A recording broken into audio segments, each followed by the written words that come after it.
front video 4K 60 FPS. On the left the iPhone 16 Pro Max and on the right the Samsung Galaxy S24 Ultra. Alright, take a look at what happens. Gonna start running to test the stabilization. Front video stabilization. Observe the skin tone and also the shadows and the highlights, the overall dynamic range. That's a bit weird. The processing, see what happens here? Wow, definitely what I see on the iPhone 16 Pro Max isn't that great. See what happens just behind that tree. So the phone tries to compensate the exposure and it does a weird thing to the sky, totally blowing up the highlights. And it doesn't really look so realistic. And in the same scenario, the S24 Ultra handled this better. So for sure, the iPhone really tries to keep the same skin tone and the overall exposure of the face, which is good. But I was not expecting this. Not sure what is going on, but alright, take a look here. Oh, this isn't great. And by the way, the processing is so fast and it happens almost in real time. Definitely the front video from the S24 Ultra is just more stable. My face on the iPhone 16 Pro Max somehow illuminated. Take a look.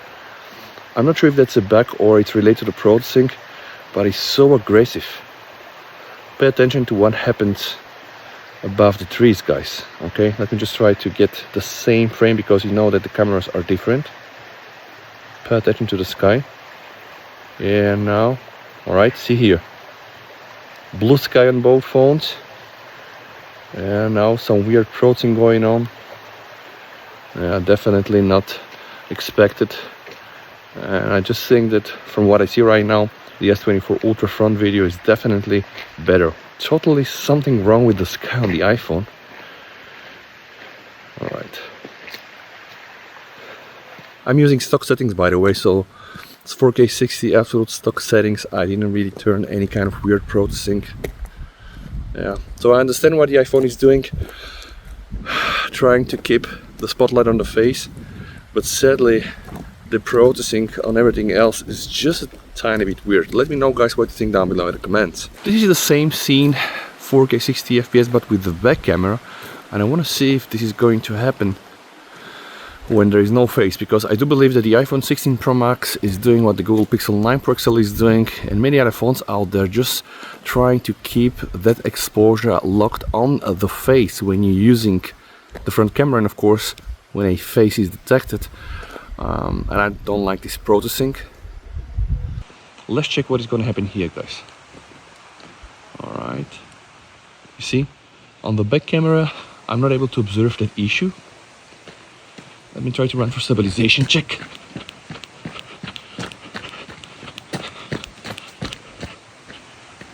Alright.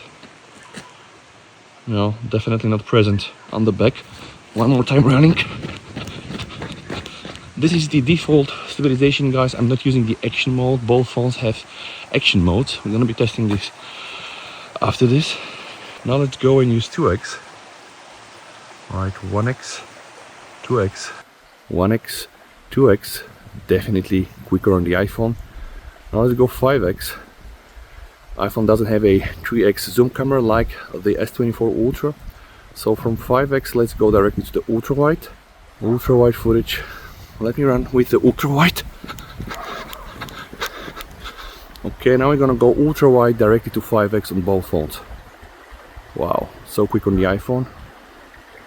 One more time, 5. And now let's go and do 10x. This is now 10 on both phones, and I can go up to 20x on the S24 Ultra and 15x on the iPhone. Alright, so this is 20x 4K 60 and 15 on the iPhone. And now we're gonna go back to the ultra wide. Alright, definitely way quicker with the iPhone. Now let's do a zoom lens cycle test. Alright. Okay, now the Samsung, and now let's do this together. Alright, overall I do believe that the iPhone is still doing this way smoother.